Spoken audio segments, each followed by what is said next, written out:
Thank you so much, everyone, for staying with us right there on the program. Let's continue the conversation now.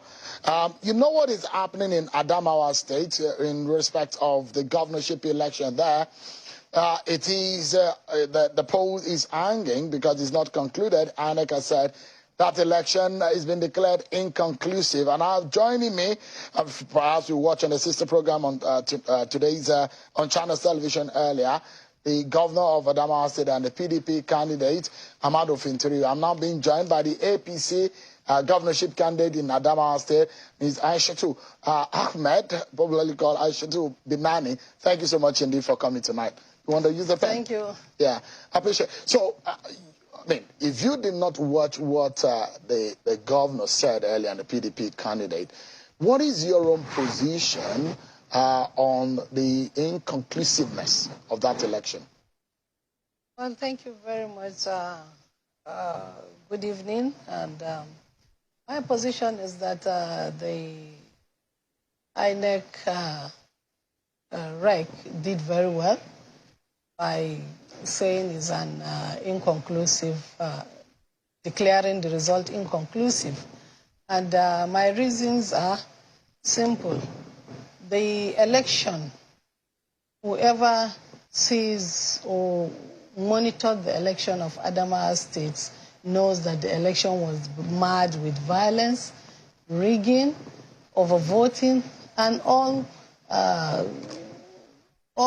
sorts of manners of irregularities. So the figures that were deposed was really, to me, as far as I'm concerned, they were concocted figures, because some of the ballots, if one should really dig out, you will find out that some of the beavers, I believe, if the beavers accredited only 10 people, you will see that you will find out that over 30 people must have voted.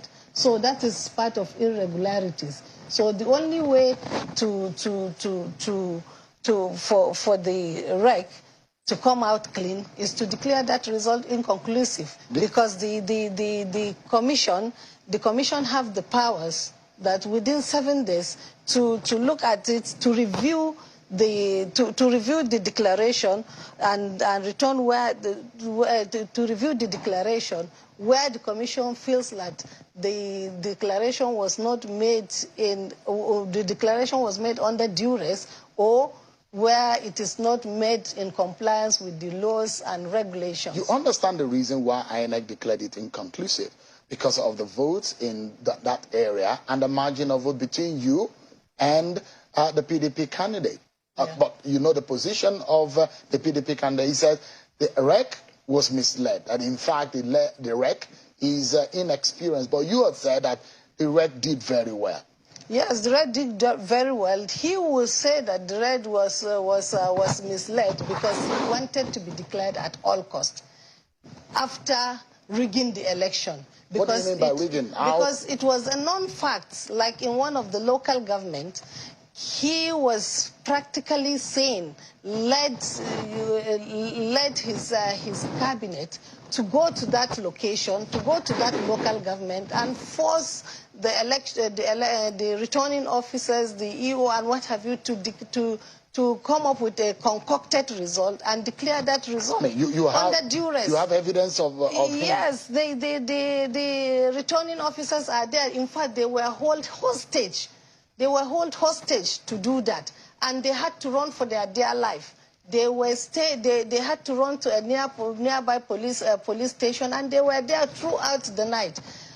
So with that kind of violence, how can any sensible REC declare the result, declare you winner? And not only that, in another local government called Song local government, about his commissioner, his cabinet commissioner, and the local government chairman, in collaboration with some of the security personnel, they had to beat up the returning officer or the collection officer. As I speak to you now, the guy is in the hospital.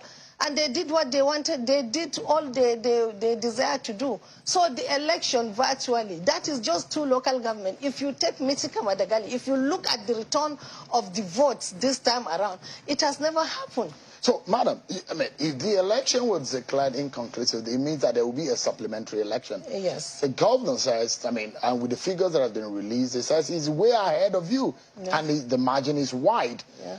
What do you think could happen if there was a supplementary election? I am saying that supplementary election, that was why I came back to Abuja. My lawyer wrote to INEC on the 22nd of this month, because the election was declared on the 20th. And you have, INEC have 7 days to review, if at all the review is sought for by the candidate.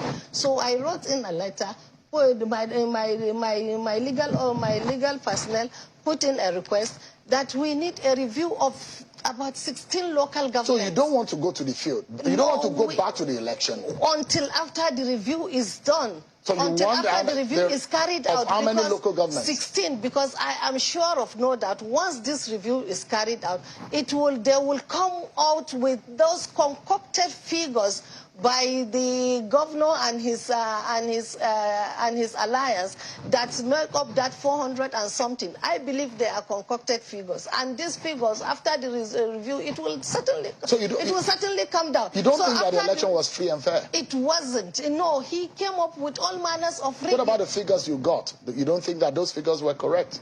Those figures, the ones you got. Let me tell you what happened. In some of the areas, a House of constituency member House of Assembly result was declared for the governor. That was what was uploaded for the governor. And so many instances. Have you presented these instances to INEC? Yes, yes. We even have videos to show that. And in some of this, and in some locations, like in some part of the location, you see that the beavers were even bypassed. So that you mean beavers was not used in some? Yes. In which areas are these? Most of the areas, most of the local government, like in Michika, Madagali, Hong, so many we have listed. But you realize that according to the guidelines of INEC, no election can be conducted without the use of the beavers. Yes, the beavers were there, but it was bypassed. But do you have evidence of that? Yes. We have our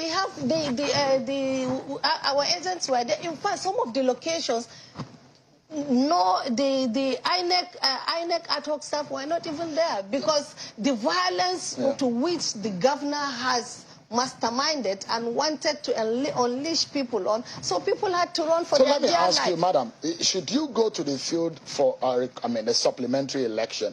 Are you afraid of that, of going against the governor in a supplementary election? I'm never afraid, but all I'm asking is that let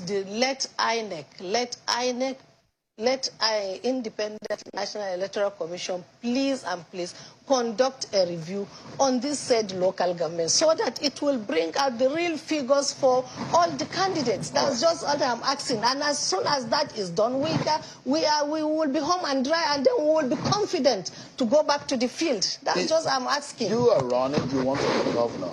You realize that if you have your way and you become governor, you will be the very first woman to ever become governor in this country. You realize? Inshallah. How does that make you feel? Great and happy, because I'm not doing this for Binani. I'm not doing this for myself. I'm doing it for every girl child in this country. All right. It's for all the women in Nigeria. I pray that and wish that the best person wins for your state and the interest of your state and that of the country. Thank you so much. Thank you. Aishatu Binani. Do try to come back whatever happens in that election. Thank you so much. Thank you very much. That's our show for today, everyone.